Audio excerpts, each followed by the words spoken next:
జనసేన అధినేత ఏపీ ఉప ముఖ్యమంత్రి పవన్ కళ్యాణ్ నిర్ణయాలతో జన సైనికులు కార్యకర్తలు వీర మహిళలు నిజంగానే విసిగిపోతున్నారా? జనసేనలో మిగతా ఎమ్మెల్యేలు పవన్ కళ్యాణ్ వైఖరి పట్ల నిరాసక్తితో ఉన్నారా? పవన్ కళ్యాణ్నే నమ్ముకొని ఎమ్మెల్యేలుగా గెలిస్తే ప్రభుత్వంలో మర్యాద లేదు, అంతా టీడీపీ ఇన్ఛార్జీలదే సాగుతుందని కంప్లైంట్స్ చేస్తున్నారా? 2014లో పార్టీ పెట్టిన నాటి నుంచి జనసేనను నమ్ముకొని ఉన్నవారు కూడా పవన్ నిర్ణయాలను వ్యతిరేకిస్తున్నారా అనే ఎన్నో ప్రశ్నలకు పవన్ కళ్యాణ్ సమాధానం చెబుతారా అనేది ఇప్పుడు కీలకంగా మారింది.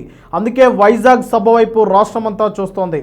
జనసేన పార్టీ అధినేత ఆంధ్రప్రదేశ్ ఉప ముఖ్యమంత్రి పవన్ కళ్యాణ్ తెలుగుదేశం పార్టీతో మరో 15 ఏళ్ల పాటు పొత్తు కొనసాగుతుందన్న వ్యాఖ్యలు పార్టీ శ్రేణుల్లో తీవ్ర వ్యతిరేకతను రేకెత్తిస్తున్నాయి. ఈ నేపథ్యంలో ఆగస్టు 31న విశాఖపట్నంలో జరగనున్న జనసేన బహిరంగ సమావేశంపై అందరి దృష్టి నెలకొంది.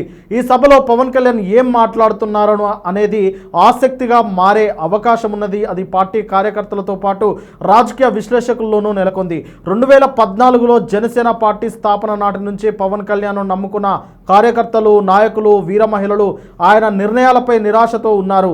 2024 ఎన్నికల్లో 21 అసెంబ్లీ స్థానాల్లో 100% విజయం సాధించి పవన్ కళ్యాణ్ డిప్యూటీ సీఎం పదవిని సొంతం చేసుకున్నప్పటికీ ప్రభుత్వంలో జనసేనకు తగిన గౌరవం లభించడం లేదని పార్టీ నేతలు ఆరోపిస్తున్నారు. అంతా టీడీపీ నాయకుల ఆధిపత్యంలోనే సాగుతోందని, సొంత పార్టీ నేతలకు కార్యకర్తలకు పట్టింపు లేదు అని ఉత్తరాంధ్రకు చెందిన జనసేన నాయకులు వాపోతున్నారు. జనసేన ఎమ్మెల్యేలు కూడా పవన్ వైఖరిపై నిరాసక్తత వ్యక్తం చేస్తున్నారని తెలుస్తుంది. మేము పవన్ కళ్యాణ్ సిద్ధాంతాలను నమ్మి ఎన్నికల్లో పోటీ చేసి గెలిచాం, కానీ ప్రభుత్వంలో మాకు గౌరవం లేదు, టీడీపీ ఇన్ఛార్జీలు నాయకులే అన్ని నిర్ణయాలు తీసుకుంటున్నారంటూ ఆవేదన వ్యక్తం చేస్తున్నారు. జనసేన సొంతంగా ఎదగాలనే ఆలోచన పవన్కు లేదా? చంద్రబాబును గుడ్డిగా నమ్మడం వల్ల పార్టీ క్షేత్రస్థాయిలో బలోపేతం కావడం లేదు. చంద్రబాబు తర్వాత సీఎం పదవి లోకేష్కి ఇస్తారు, పవన్ కళ్యాణ్కు కాదు. ఈ విషయం ఆయనకు తెలియదా అని సొంత పార్టీ నేతలే ప్రశ్నిస్తున్నారు. సేనాతో సేనాని కార్యక్రమంలో పవన్ కళ్యాణ్ పార్టీ నాయకులు కార్యకర్తలతో సమావేశమవుతున్నారు. ఈ కార్యక్రమంలో ఆయన ఎమ్మెల్యేలు, ఎంపీలు, ఎమ్మెల్సీలతో సమావేశాలు నిర్వహించి 30న ఇందిరా ప్రియదర్శిని స్టేడియంలో 15,000 మంది క్రియాశీల కార్యకర్తలతో బహిరంగ సభ నిర్వహించనున్నారు. ఈ సభలో పవన్ కళ్యాణ్ పార్టీలోని అసంతృప్తిని అరికట్టేందుకు కీలక ప్రకటనలు చేయవచ్చు.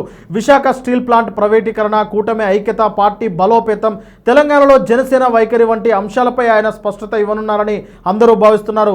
స్టీల్ ప్లాంట్ ప్రైవేటీకరణ జరగదని గతంలో పవన్ చెప్పారు. ఇప్పుడు ఆయన స్పష్టమైన స్టాండ్ చెప్పాలి అని స్టీల్ ప్లాంట్ కార్మికులు ఆశిస్తున్నారు. పవన్ కళ్యాణ్ డిప్యూటీ సీఎం పదవిలో సైలెంట్గా ఉండడం వల్ల కార్యకర్తలు, నాయకులు నిరాశకు గురవుతున్నారు. పార్టీని నమ్ముకున్న మా పరిస్థితి ఏమిటి అంటూ గొనుగుతున్నారు.